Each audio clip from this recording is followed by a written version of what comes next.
أشهد أن لا إله إلا الله وحده لا شريك له وأشهد أن محمدا عبده ورسوله أما بعد أعوذ بالله من الشيطان الرجيم بسم الله الرحمن الرحيم السلام علیکم۔ مجھے کہا گیا ہے کہ میں اپنی گزارشات وما ارسلناک الا رحمت للعالمین، ہم نے آپ صلی اللہ علیہ وسلم کو رحمت للعالمین بنا کر بھیجا کے موضوع پر کروں۔ رحمت للعالمین دو الفاظ کا مرکب ہے، رحمت اور عالمین۔ ہم دیکھتے ہیں کہ ان الفاظ کا کیا مطلب ہے۔ سورۃ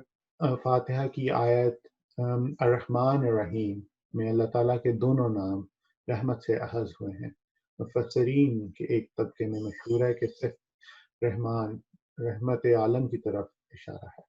یہ وہ رحمت ہے جو دوست، دشمن، مومن، کافر، نیک و بد سب کے لیے ہے، کیونکہ اس کی بے حساب رحمت کی بارش سب کو پہنچتی ہے، جبکہ رحیم اللہ تعالیٰ کی رحمت خاص کی طرف اشارہ ہے۔ یہ وہ رحمت ہے جو اس کے مطیع، صالح اور فرما بردار بندوں کے ساتھ مخصوص ہے، کیونکہ انہوں نے ایمان اور عمل صالح کی بنا پر یہ شائستگی اختیار کر لی ہے کہ وہ اس رحمت و احسان سے خصوصی طور پر بہرہ مند ہو، جو گناہ گاروں اور غارت گروں کے حصے میں نہیں ہے۔ یعنی آسان زبان میں ہم کہہ سکتے ہیں کہ رحمان کے معنی ہے کہ وسیع رحم کا مالک جو ہر ایک پر بلا تحسیس رحم فرمائے، جیسے سورج کی روشنی امیر اور غریب ہر ایک کے مکان کو یکساں منور کرتی ہے۔ رحیم کے معنی یہ ہے کہ جو رحم کے حقدار کو اس کے کام کی اچھی جزا دیتا ہے اور بار بار اس پر رحم نازل کرتا جاتا ہے، جیسے ہوا کا کسی مکان میں داخل ہونا کھڑکی کے کھلے ہونے پر ہی ممکن ہوتا ہے۔ اس طرح رحمت میں رحمانیت اور رحیمیت دونوں رنگ پائے جاتے ہیں۔ عالمین عالم کی جمع ہے اور لفظ عالم خود جمع ہے، اس کا عربی زبان میں کوئی مفرد نہیں۔ عالمین سے مراد خالق کی جملہ مخلوقات ہیں، چاہے وہ کسی زمان و مقام میں بھی ہو۔ قرآن کریم کی اولین صورت جو مقدمہ قرآن اور خلاصہ قرآن ہے، اس کی اولین آیت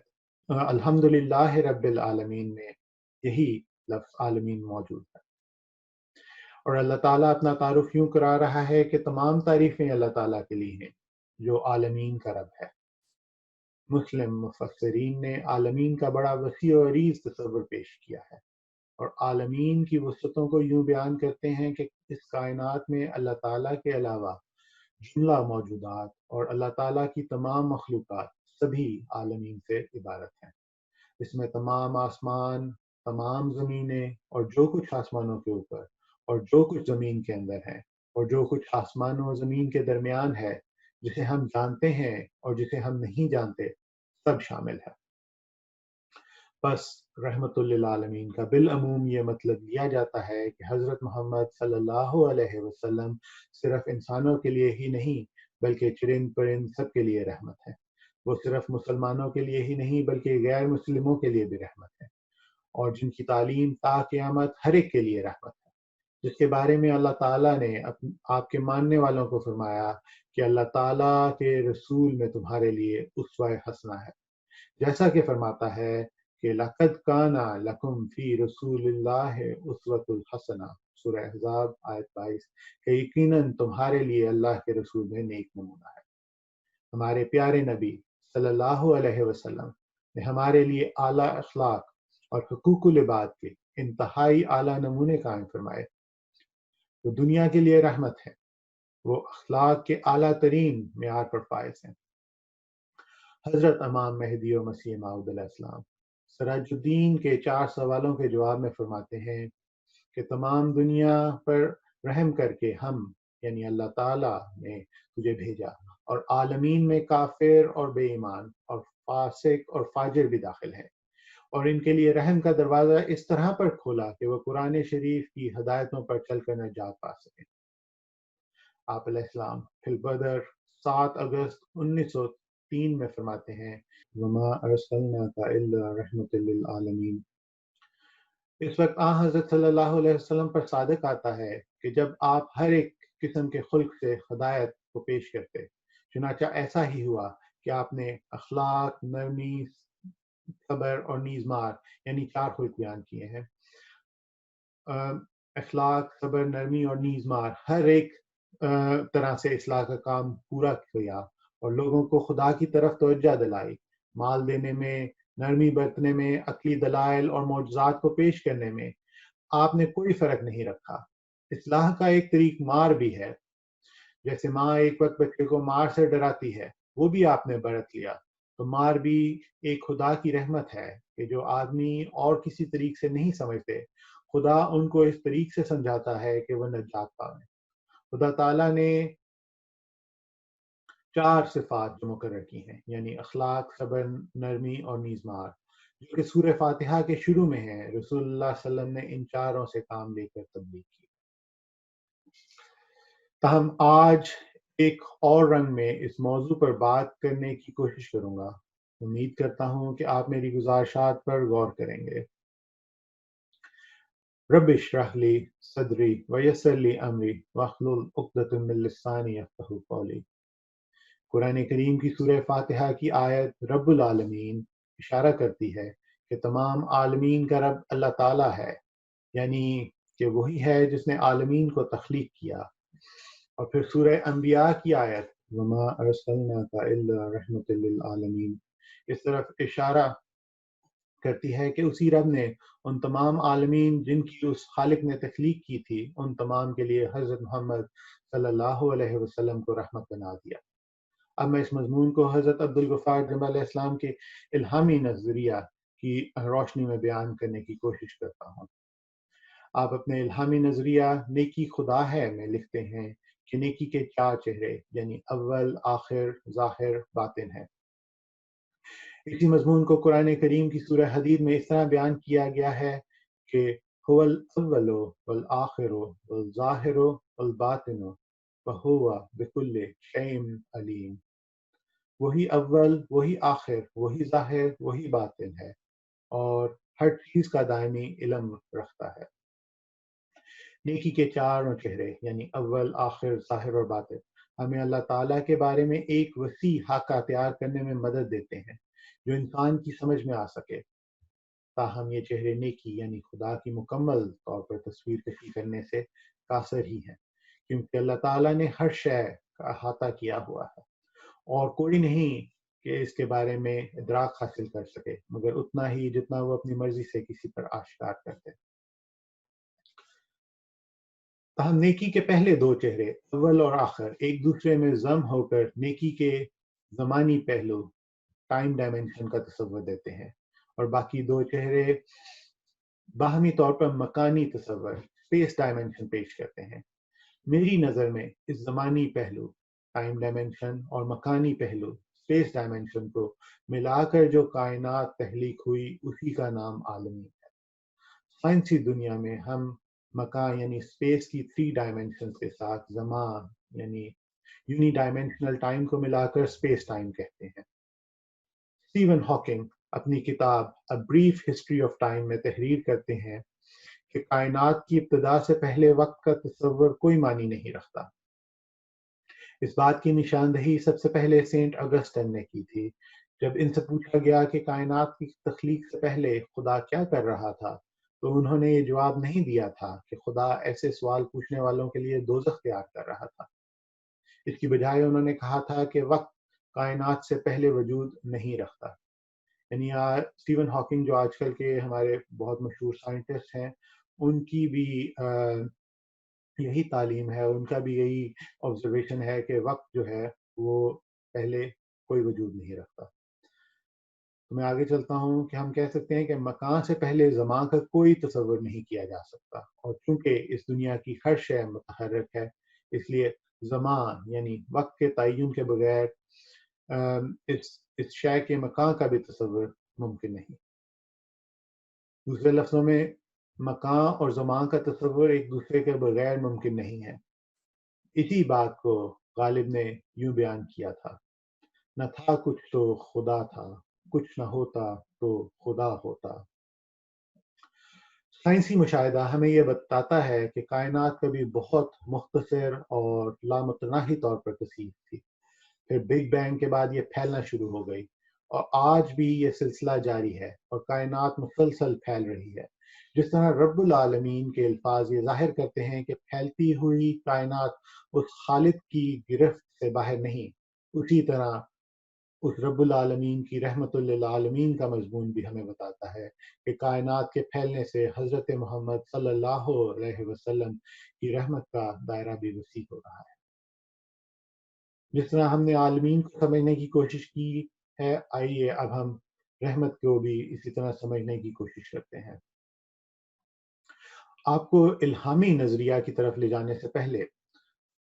ہم یہ دیکھتے ہیں کہ رحمت کو ہم بھلائی کے معنوں میں استعمال کرتے ہیں۔ اس کی مثال میں آپ کو بارش سے دیتا ہوں کہ اگر ایک مقام پر بارش کی کمی ہو اور بارش کا سامان ہو جائے تو ہم اسے رحمت کہیں گے۔ اس کے برعکس اگر کہیں سیلابی حالت ہو تو اس میں بارش کا ہونا رحمت نہیں کہلائے گا۔ یعنی ایک چیز کی کمی تھی اور اس کو پورا کرنے کو ہم نے رحمت سے تعبیر کیا۔ اسی طرح اگر کوئی مسافر رستہ بھٹک جائے تو اس کو صحیح سمت دکھانے والے کو ہم رحمت کے رنگ میں دیکھتے ہیں۔ یعنی اگر کسی چیز میں کوئی تبدیلی آ گئی ہو تو اس تبدیلی کو صحیح کرنے کا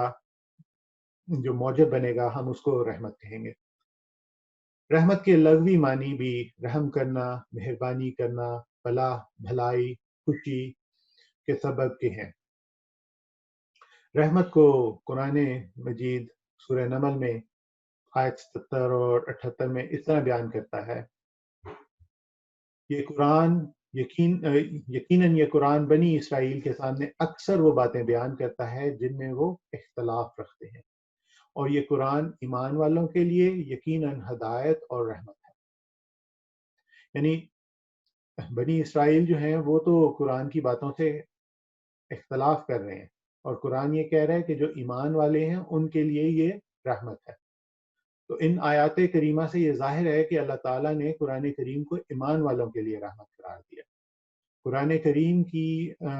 رحمت کے متعلق یہ بیان رحیمیت کی صفت کے مطابق ہے، اس میں نیک کام کرنے والوں کو اس صفت سے حصہ ملے گا، تاہم رحمت کے اندر رحمانیت کی صفت بھی کا مضمون بھی شامل ہے۔ اب ان بیانات کے بعد ہم دیکھ سکتے ہیں کہ اللہ تعالیٰ جس کسی کو اپنی مخلوق کی رہنمائی کے لیے مبعوث کرے گا تو وہ رحمت ہی کہلائے گا، کیونکہ وہ اللہ تعالیٰ کی مخلوق کو اس کے صحیح مقصد کی طرف لے جانے والا ہوگا۔ بالکل اسی طرح جس طرح بھٹکے ہوئے مسافر کو صحیح سمت دکھانے والا اس مسافر کے لیے رحمت ہوتا ہے، ایسے ہی اللہ کی مخلوق کو راہ پر رہنمائی کرنے والا، راہ حق پر رہنمائی کرنے والا بھی اللہ کی مخلوق کے لیے رحمت ہوگا۔ اور اس عمل میں رحمت کی جو صفت نظر آتی ہے وہ رحمانیت کی صفت ہے، کیونکہ رحمت ہر ماننے اور انکار کرنے والے کو یکساں طور پر میسر ہے، تاہم اس رحمت سے فائدہ اٹھانے والے افراد اس رحمت سے صفت رحیمیت کا فائدہ بھی اٹھانے والے ہوں گے۔ یعنی جو اسے قبول کرے گا وہ رحمانیت اور رحیمیت دونوں رحمتوں سے فائدہ اٹھائے گا، اور جو انکار کرے گا اسے بھی رحمانیت کی رحمت تو میسر ہوگی۔ اب میں مضمون کو آگے لے کر چلتا ہوں۔ حضرت عبدالغفار جمبہ علیہ السلام اس الہامی نظریہ میں بیان کرتے ہیں کہ ہر فعل کی ایک غایت، آبجیکٹو، یعنی مقصد یا غرض ہوتی ہے، اور افعال کو انجام دینے میں ان کی ضرورت ان کی غایت کے نتیجے میں ظہور پذیر ہوتی ہے۔ سوال پیدا ہوتا ہے کہ اس دنیا میں انسان کی غایت کیا ہے؟ اللہ تعالیٰ اس کا جواب سورہ مومنون میں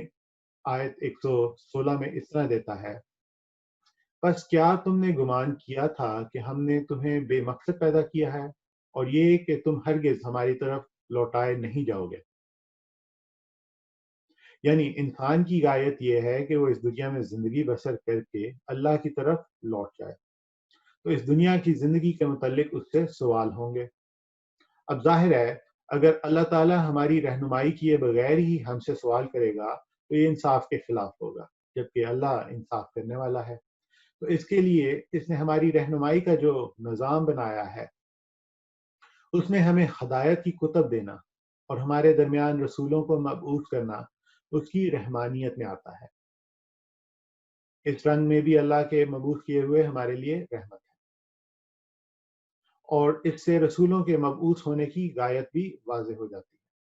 اپنی کتاب نیکی خدا ہے میں حضرت عبدالغفار جمبہ علیہ السلام پروفیسر W.T. اسٹیس کے حوالے سے تحریر کرتے ہیں کہ لیکن جیسا کہ سقراط کے لیے نیکی کی تنہا شرط اس کا علم ہونا ہے، اور جیسا کہ علم قطعی ہے جس کو بذریعہ تعلیم سکھایا جا سکتا ہے، اس سے معلوم ہوا کہ نیکی بھی قابل تعلم ہونی چاہیے۔ مشکل صرف یہ ہے کہ کسی معلم کو ڈھونڈا جائے جو نیکی کے تصور کو جانتا ہو، نیکی کا وہ تصور جسے سقراط نے سوچا،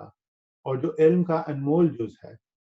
جس کو کسی مفکر نے آج تک دریافت نہیں کیا، اور اگر کبھی دریافت ہو گیا تو فوراً اسے پڑھایا جائے گا،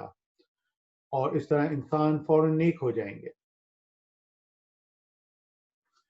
گو W.T. اسٹیس کو ایسا معلم نظر نہیں آیا، تاہم ہم دیکھتے ہیں کہ کس طرح یکدم عرب کے جاہل لوگوں نے ہدایت کو قبول کیا،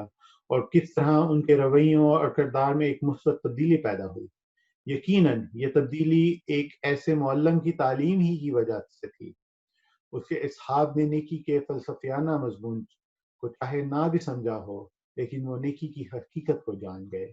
اسی بات کو حضرت مہدی و مسیح موعود علیہ السلام اپنی کتاب برکات الدعا میں اس طرح فرماتے ہیں: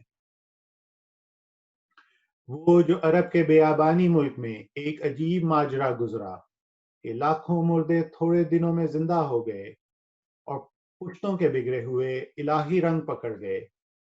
اور آنکھوں کے اندھے بینا ہوئے، اور گونگوں کی زبان پر الہی معارف جاری ہوئے،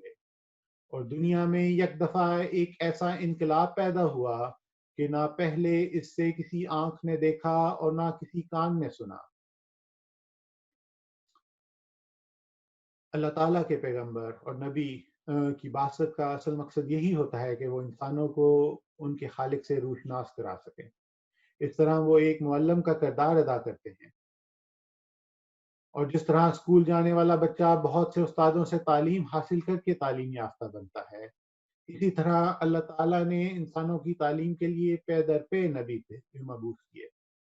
ہر نبی نے انسانوں کو ان کی غایت تخلیق کی تعلیم دی، تاہم جس طرح ایک ان پڑھ شخص دقیق مضامین کو سمجھنے میں مشکل محسوس کرتا ہے، اور بہتر طریق یہی ہوتا ہے کہ پہلے آسان مضامین سکھائے جائیں، اسی طرح اللہ تعالیٰ نے بھی اپنے نبیوں سے انسانوں کو پہلے آسان مضامین سکھلائے،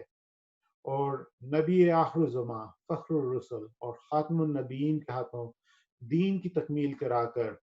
انسانوں کی ہدایت کو مکمل فرمایا، اور اس طرح وہ اللہ کی رحمت کو اپنے کمال پر لے گئے اور رحمت للعالمین کہلائے۔ کوئی سوال کر سکتا ہے کہ یہ رحمت تو صرف انسانوں کے ساتھ ہی مخصوص ہے، تو اس سلسلے میں عرض ہے کہ الہامی نظریہ میں حضرت عبدالغفار جمبہ علیہ السلام مظاہر کے 4 اقسام بیان کرتے ہیں۔ یہ 4 اقسام جماداتی، نباتاتی، حیواناتی اور ذی عقل قسمیں ہیں۔ تو آپ فرماتے ہیں اس میں کہ اس میں جماداتی گروتھ لیس یعنی مٹی پتھر وغیرہ، نباتاتی گرویبل یعنی پودے اور درخت وغیرہ، حیواناتی یا بے عقل ریشنل یعنی جانور اور پرند وغیرہ، اور انسانی یا ذی عقل ریشنل یعنی حضرت انسان شامل ہیں۔ آپ بیان کرتے ہیں کہ انسان کے علاوہ اس کائنات میں موجود ہر شے اپنی غایت کے مطابق کام کرے، جبکہ ذی عقل انسان اپنی سوچ میں آزاد ہونے کی وجہ سے اپنی غایت سے ہٹ کر کام کرتا ہے تو وہ نیکی سے دور ہو جاتا ہے۔ اسی حقیقت کا قرآن مجید پڑھنے سے بھی پتہ چلتا ہے کہ احیاء کے افعال ہی ان کی عبادت ہیں، جیسے سورج اور چاند کا وقت مقرر پر نکلنا، اور مکھی کا شہد بنانا، اور قرآن مجید کا اس کی طرف اشارہ کر کے فرماتا ہے کہ اس میں عقل مندوں کے لیے نشانیاں ہیں، اور واضح انداز میں سورہ نور میں اللہ تعالیٰ آیت 42 میں فرماتا ہے: کیا تو نے نہیں دیکھا کہ اللہ ہی ہے جس کی تسبیح کرتا ہے، جو آسمانوں اور زمین میں ہے، اور پر پھیلائے پرندے ہیں بھی، ان میں سے ہر ایک اپنی عبادت اور تسبیح کا طریق جان چکا ہے، اور اللہ اس کا خوب علم رکھنے والا ہے جو وہ کرتے ہیں۔ اس آیت سے معلوم ہوا کہ ہر جاندار و بے جان چیز اللہ کی عبادت کرتی ہے، ہر ایک کی عبادت کا طریقہ مختلف ہے، ہر ایک چیز بخوبی جانتی ہے کہ اسے کس طرح اپنے خالق کی عبادت کرنی ہے۔ اسی طرح سورہ اسرائیل میں آیت 45 میں اللہ تعالیٰ فرماتے ہیں، اسی کی تسبیح کر رہے ہیں 7 آسمان اور زمین اور جو بھی ان میں ہے، اور کوئی چیز نہیں مگر وہ اس کے حمد کے ساتھ تسبیح کر رہی ہے، لیکن حال یہ ہے کہ تم ان کی تسبیح کو سمجھتے نہیں، وہ یقیناً بہت بردبار اور بہت بخشنے والا ہے۔ اس آیت میں غور کرنے سے پتہ چلتا ہے کہ حیوانات، جمادات، نباتات، حشرات اور زمین و آسمان میں موجود ذرات تک خالق کائنات کی حمد و ثنا میں مشغول ہیں اور اسی عظیم ذات کی عبادت بجا لاتے ہیں، لیکن ہم اس کا ادراک اور شعور نہیں رکھتے۔ بے جان اشیاء میں شعور سورہ بقرہ کی اس آیت سے ثابت ہوتا ہے، جس میں اللہ تعالیٰ فرماتا ہے کہ ان پتھروں میں سے کچھ ایسے بھی ہیں جو اللہ کے خوف سے گر پڑتے ہیں۔ مطلب واضح ہے کہ پتھر جیسی سخت اور بے جان مخلوق بھی اللہ کے خوف سے گر پڑتے ہیں، یعنی وہ اپنے خالق و مالک کو بخوبی جانتے ہیں اور اس کی عبادت میں مشغول رہتے ہیں۔ یہ اس بات پر دلالت کرتی ہے کہ مخلوق اپنے خالق سے غافل نہیں ہے، وہ اپنے رب کو اچھی طرح جانتی ہے اور ہر ایک ذرہ اللہ تعالیٰ کی حمد و ثنا میں مشغول ہے۔ بس حضرت انسان کو یہ بات سمجھنے کی ضرورت ہے کہ جب بے جان چیزیں اور چرند پرند اپنے خالق و مالک کی عبادت اور حمد و ثنا میں محو ہیں، تو انسان کو بدرجہ اولا اپنے خالق و مالک کی یاد اور عبادت میں مشغول ہونا چاہیے۔ اس مطالعہ کے بعد ہم کہہ سکتے ہیں کہ جب کوئی اپنی غایت کے مطابق کام کر رہا ہو تو وہ عبادت میں مصروف عمل ہے، کیونکہ نیکی یعنی اللہ تعالیٰ علت الاول ہے، فرسٹ کاز ہے، اور ہر شے اس علت الاول سے وجود میں آئی ہے، تو وہ اپنے خالق کا مقرر کردہ کردار ادا کر کے عبادت میں مصروف عمل ہے۔ یعنی ایک درخت جس کا مقصد حیات سایہ دینا اور پھل پیدا کرنا ہے، اور اگر وہ اسی طرح کر رہا ہے جو خالق نے اس کے لیے مقرر فرمایا ہے، تو یقیناً وہ اپنا فرض منصبی ادا کر کے عبادت کر رہا ہے۔ ہم جانتے ہیں کہ جماداتی، نباتاتی اور بے عقل حیواناتی مظاہر مقصد حیات کے مطابق کام کرتے ہیں، لہٰذا انسانوں کے سوا عالمین کی ہر شے اللہ کی عبادت میں مصروف عمل ہے۔ حضرت عبدالغفار جمع علیہ السلام اپنی کتاب غلام مسیح الزمان میں اس مضمون کو اس طرح بیان کرتے ہیں کہ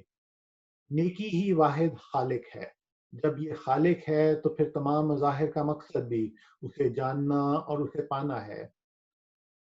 اس مقصد کو ہم نیک افعال کے ذریعے حاصل کر سکتے ہیں۔ تمام اقسام کے ماں بعد طبیعتی اور طبیعتی مظاہر کا ایک کثیر حصہ وہی کچھ کر رہے ہیں جس کے لیے وہ تخلیق کیے گئے ہیں۔ ہم ان کے افعال میں کوئی نافرمانی نہیں پاتے، اور یہی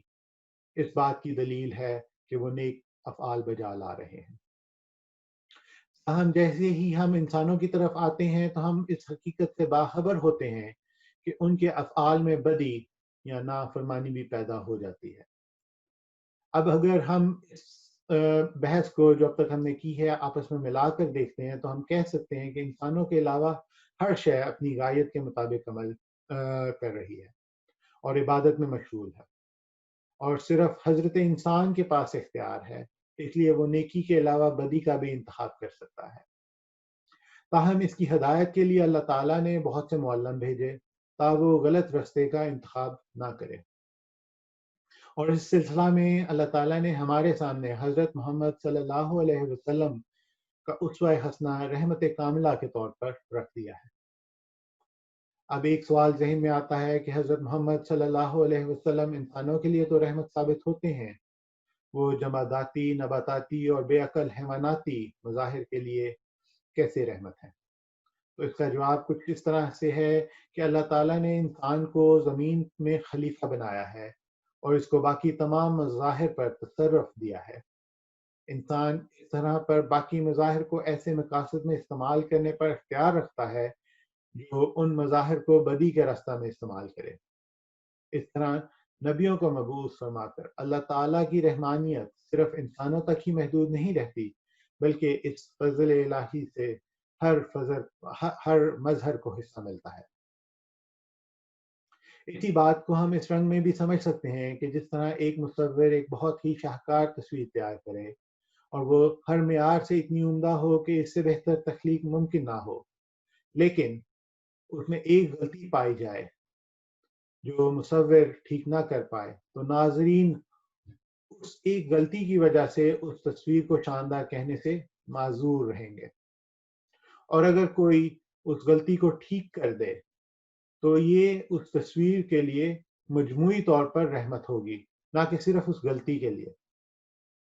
اب ہم دیکھتے ہیں کہ انسانوں کے علاوہ ہر شے اپنی غائیت کے مطابق کام کر رہی ہے، اور اگر انسان بھی اپنی غائیت کے مطابق کام کرنا شروع کر دیں تو اس کائنات کی ہر شے اپنی غائیت کے مطابق کام کر رہی ہوگی، تو مصور کائنات کی وہ تصویر مکمل ہو جاتی ہے۔ اسی مقصد کے لیے سرور کونین اور ہمارے پیارے نبی حضرت محمد صلی اللہ علیہ وسلم مبعوث ہوئے کہ اللہ تعالیٰ کی بنائی ہوئی کائنات کی مکمل درستگی کر دیں اور اس طرح حقیقت میں رحمت للعالمین کہلاویں۔ یہی میری گزارشات کا مدعا تھا۔ حضرت مہدی و مسیح موعود اس پاک وجود کی تعریف میں اس طرح ارشاد فرماتے ہیں کہ بس میں ہمیشہ تعجب کی نگاہ سے دیکھتا ہوں کہ یہ عربی نبی جس کا نام محمد ہے صلی اللہ علیہ وسلم، ہزار ہزار درود اور سلام اس پر، یہ کس اعلیٰ مرتبہ کا نبی ہے۔ اس کے اعلیٰ مقام کی انتہا معلوم نہیں ہو سکتا، اور اس کے تاثیر قدسی کا اندازہ کرنا انسان کا کام نہیں۔ افسوس کہ جیسا حق شناخت کا ہے اس کے مرتبہ کو شناخت نہیں کیا گیا۔ وہ توحید جو دنیا سے گم ہو چکی تھی وہی ایک پہلوان ہے جو دوبارہ اس کو دنیا میں لایا۔ اس نے خدا سے انتہائی درجہ پر محبت کی اور انتہائی درجہ پر بنی نوع کی ہمدردی میں اس کی جان گداز ہوئی۔ یہ دو چیزیں ہیں، اللہ سے محبت اور بنی نوع کی ہمدردی میں اپنے آپ کو فنا کر لینا۔ آپ لکھتے ہیں اس لیے خدا نے جو اس کے دل کے راز کا واقف تھا، اس کو تمام انبیاء اور تمام اولین و آخرین پر فضیلت بخشی اور اس کی مرادیں اس کی زندگی میں اس کو دی۔ وہی ہے جو سرچشمہ ہر فیض کا ہے، اور وہ شخص جو بغیر اقرار افاضہ اس کے کسی فضیلت کا دعویٰ کرتا ہے وہ انسان نہیں ہے بلکہ ذریت شیطان ہے، کیونکہ ہر ایک فضیلت کی کنجی اس کو دی گئی ہے اور ہر ایک معرفت کا خزانہ اس کو دیا گیا ہے۔ جو اس کے ذریعہ سے نہیں پاتا وہ محروم ازلی ہے۔ ہم کیا چیز ہیں اور ہماری حقیقت کیا ہے؟ ہم کافر نعمت ہوں گے اگر اس بات کا اقرار نہ کریں کہ توحید حقیقی ہم نے اسی نبی کے ذریعہ سے پائی، اور زندہ خدا کی شناخت ہمیں اسی کامل نبی کے ذریعہ سے ملی اور اس کے نور سے ملی۔ خدا کے مکالمات اور مخاطبات کا شرف بھی جس سے ہم اس کا چہرہ دیکھتے ہیں اسی بزرگ نبی کے ذریعے سے ہمیں میسر آیا۔ آفتاب ہدایت کی شعاع دھوپ کی طرح ہم پر پڑتی ہے،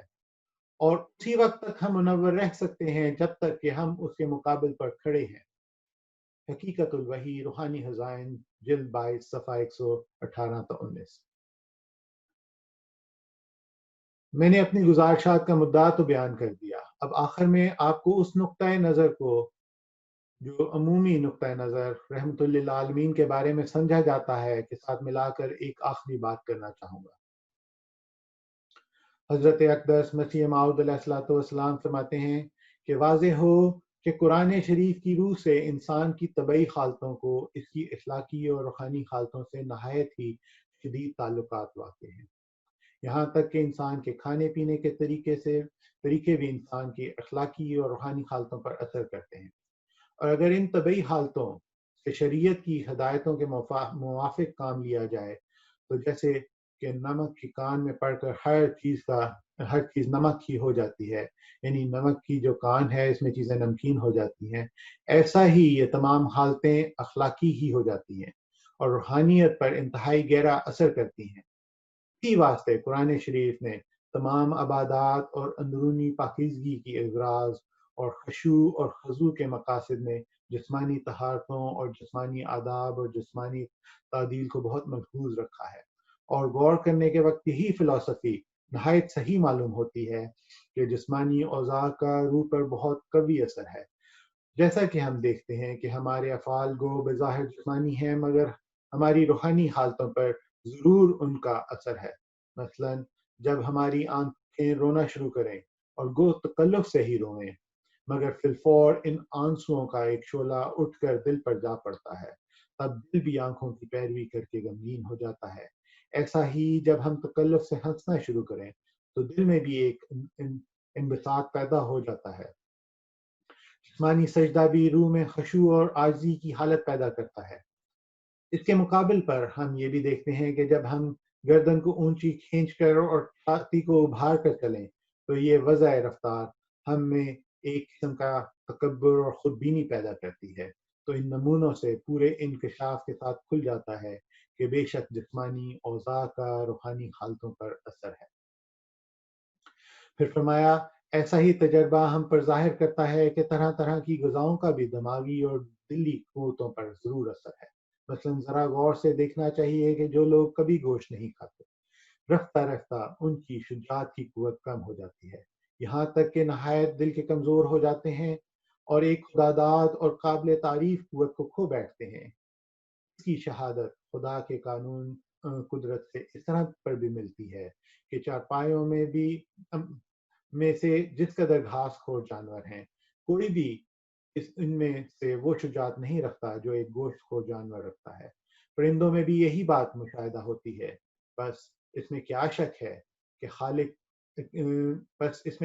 ہے کہ اخلاق پر غذاؤں کا اثر ہے۔ ہاں، جو لوگ دن رات گوشت خوری پر زور دیتے ہیں اور نباتاتی غذاؤں سے بہت کم حصہ رکھتے ہیں، وہ بھی حلم اور انکسار کے خلق میں کم ہو جاتے ہیں اور میانہ روی کی روش اختیار کرنے والے دونوں خلق کے وارث ہوتے ہیں۔ اسی حکمت کے لحاظ سے خدا تعالیٰ نے قرآن شریف سورہ اعراف آیت 32 میں فرمایا، یعنی گوشت بھی کھاؤ اور دوسری چیزیں بھی کھاؤ، مگر کسی چیز کی حد سے زیادہ کثرت نہ کرو، اس کا اخلاقی حالت پر بد اثر نہ پڑے اور تا یہ کثرت مضر صحت بھی نہ ہو۔ اور جیسا کہ جسمانی افعال اور اعمال کا روح پر اثر پڑتا ہے، ایسا ہی کبھی روح کا اثر بھی جسم پر جا پڑتا ہے۔ جس شخص کو کوئی غم پہنچے آخر وہ چشم پر آب ہو جاتا ہے، اور جس کو خوشی ہو آخر میں وہ تبسم کرتا ہے۔ اسلامی اصول کی فلسفی، روحانی خزائن، جلد 10، صفحہ 319 تا 321۔ تو جیسا کہ حضرت اقدس مسیح موعود علیہ السلام نے فرمایا، طبعی حالتوں کا اثر اخلاقی حالتوں پر اور اخلاقی حالتوں کا اثر طبعی حالتوں پر ہوتا ہے۔ اسی طرح افعال ہمارے حقیقی مقاصد کے عکاس اور ہمارے مقاصد کا اظہار ہمارے افعال سے ہوتا ہے۔ حضرت محمد صلی اللہ علیہ وسلم کا ظہور کا حقیقی مقصد رب العالمین کے اس کائنات کی ہر شے کو اس کے حقیقی مقصد یعنی اسے اس کے خالق کی عبادت کی طرف لوٹانا تھا، اور اس طرح آپ کائنات کے لیے رحمت للعالمین ٹھہرے۔ اس کا اظہار آپ صلی اللہ علیہ وسلم کے افعال سے بھی نظر آتا ہے، اور ہم دیکھتے ہیں کہ آپ کی رحمت بڑوں اور چھوٹوں، انسانوں اور جانوروں، اپنوں اور غیروں، مسکینوں اور یتیموں، عورتوں اور بچوں سب پر نچھاور ہوئی۔ میری نظر میں تو آپ صلی اللہ علیہ وسلم کا رحمت للعالمین ہونے کا حقیقی مطلب تو یہی ہے کہ ان کی آمد سے اس دنیا کی ہر شے کو اس کی غایت حقیقی کی طرف رہنمائی حاصل ہوئی، اور دنیا کا وہ نقشہ مکمل ہو گیا جس کے لیے اللہ تعالیٰ نے فرشتوں کو فرمایا تھا کہ میں جانتا ہوں جو کچھ تم نہیں جانتے۔ اللہ تعالیٰ کا یہ فرمانا یہ بھی ظاہر کرتا ہے کہ دنیا کا ایسا خاکہ تیار کر کے رب العالمین خوش ہوا، اور فرشتوں کا سوال کرنا اسے ناگوار گزرا۔ اور یہ تصویر نبی کریم صلی اللہ علیہ وسلم کے بغیر مکمل نہیں تھی،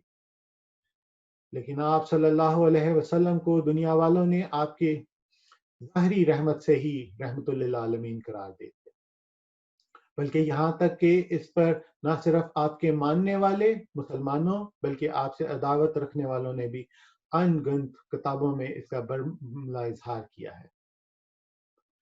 کیونکہ حضرت محمد صلی اللہ علیہ وسلم کہ ظاہری افعال کی رحمت کا مضمون ہی اپنے اندر اتنا بڑا ہے کہ اس کا احاطہ چند لمحوں میں نہیں ہو سکتا،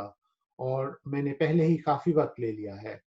میں اپنی تقریر کو اس دعا پر ختم کرتا ہوں کہ اللہ تعالی ہمیں آپ صلی اللہ علیہ وسلم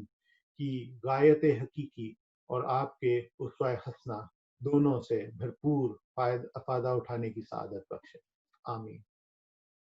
السلام علیکم۔